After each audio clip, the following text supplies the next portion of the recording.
Esse evento que é o encerramento de um ano letivo repleto de atividades para as nossas crianças.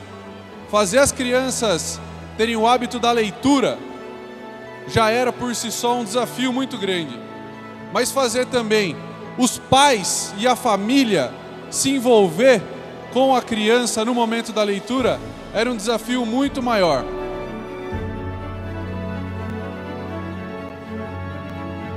Eu sou muito grato a toda a equipe da Secretaria de Educação, a Marli, aos nossos professores que carregam esse projeto no dia a dia, aos nossos alunos que estão presentes aqui hoje e principalmente a vocês, pais, mães e familiares, que no decorrer do ano apoiaram as crianças na participação desse projeto e hoje estão aqui prestigiando o encerramento do ciclo.